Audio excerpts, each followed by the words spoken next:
March the 10th, 1981, saw the most controversial of all Geoffrey Howe's budgets.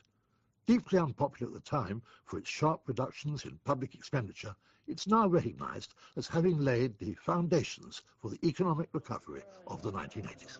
Mr. Deputy Speaker, this budget has been designed to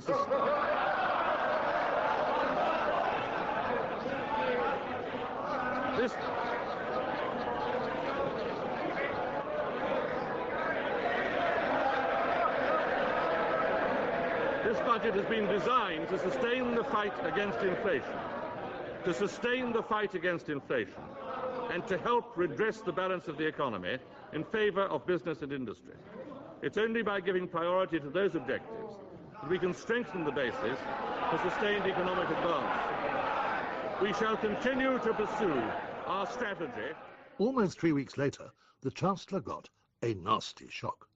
No fewer than 364 economists, largely followers of John Maynard Keynes, wrote a letter to the Times protesting angrily at the deflationary measures his budget had contained. The signatories included Mervyn King, the present Governor of the Bank of England, and 5 out of 6 of the most recent economic advisers to the Treasury. No doubt the organisers of the letter believed that the sheer weight of the number of signatures they had assembled would add strength to the protests they were making. Sadly, that proved not to be the case. What might be called round robins have always provided a problem for newspapers.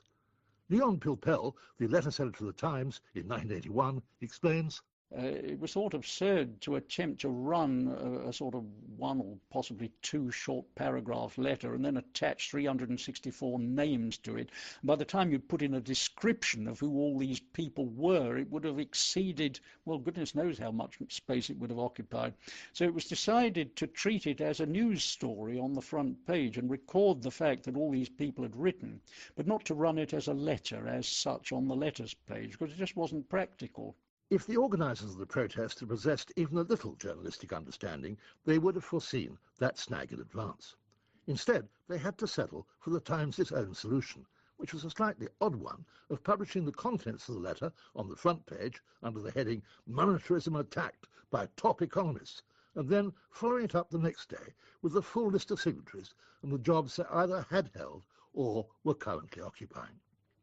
Mercifully, the letter itself, which provided the substance of the news story, was relatively pithy and to the point. We, who are all present or retired members of the economic staff of British universities, are convinced that A, there is no basis in economic theory or supporting evidence for the government's belief that by deflating demand they will bring inflation permanently under control and thereby induce an automatic recovery in output and employment. B, present policies will deepen the depression, erode the industrial base of our economy, and threaten its social and political stability. C, there are alternative policies. D, the time has come to reject monetarist policies and consider urgently which alternative offers the best hope of sustained economic recovery. But that didn't solve the dilemma facing the Times letters editor. Leon Pilpel expresses a cri de coeur. There isn't much profit in running a group letter just for the sake of attaching huge numbers of signatures. So what we usually reckon to do is to limit the number of signatories to half a dozen, 8, on very rare occasions something like 10, depending on the subject. A lot of them, you see, have similar interests. And therefore, why bother to repeat? I mean, as we often say, there's no particular merit in attaching a great big list of names. Of course, if the organisers of the letter had lived in something less of an ivory tower, 54 of the economists came from Keynes's own old University of Cambridge, they might have anticipated that sort of difficulty. But it was essentially an amateur protest, as recalled by the current director of the National Institute for Social and Economic Research, Martin Wheal. At that stage, I was a junior member of the faculty in Cambridge, and since it was organised by 2 professors in Cambridge, they invited anyone who wanted to in the Cambridge faculty to sign it. That's not to say that it wasn't strongly and sincerely felt.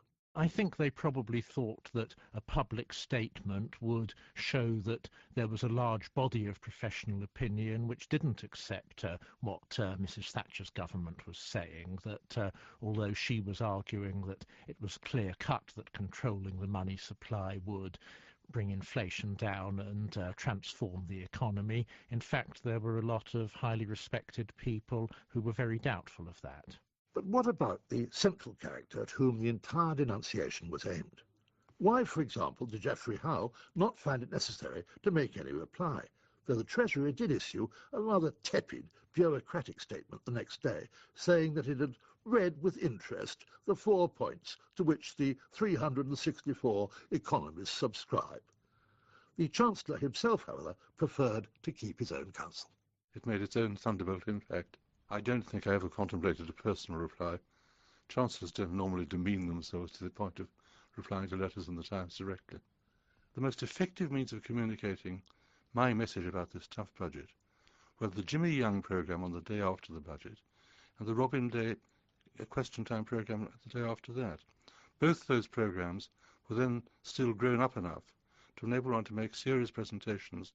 The truth was that for a time the economic outlook continued to look pretty bleak, and everyone, including the Chancellor himself, was on tenterhooks to see if his measures would work.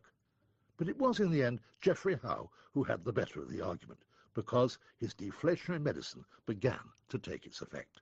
At first, though, it was very much touch and go.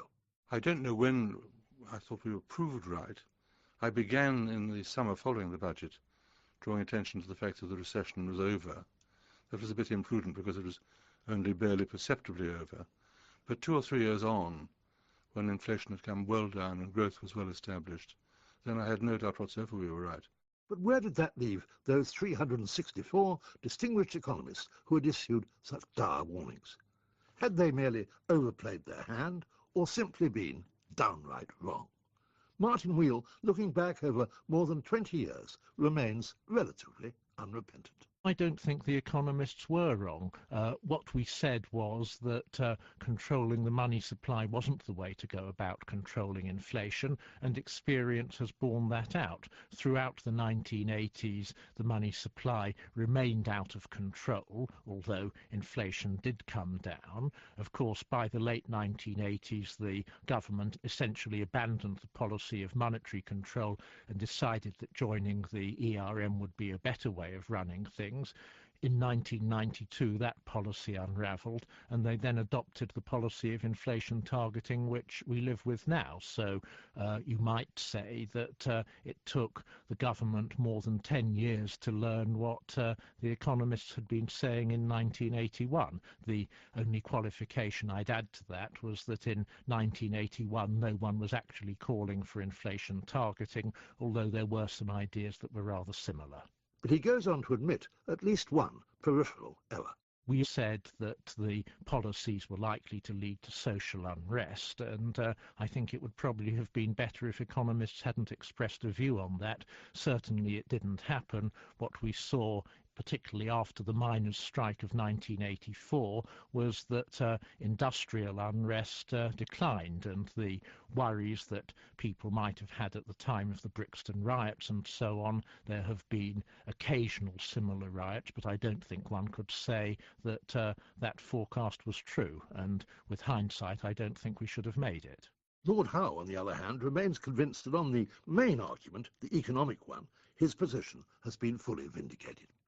I think the real satisfaction is to find that what is now being said by members of a Labour government, 25 years on, is to say how well we're doing in this country by comparison with all our European partners, or most of them, because of the changes that we made. Those other countries that have tended to follow the sort of advice that was implicit in the Great Letter of France and Germany and Italy are still grappling with desperately high levels of unemployment, because they didn't have the courage to make the fundamental changes that we did make. And to be fair, there were right-wing economists who fully backed Sir Geoffrey at the time. One of them was Patrick Minford, then Professor of Economics at Liverpool University, who a week after the letter appeared wrote an angry response in the Times to the anti-monetarist case that the economists had made.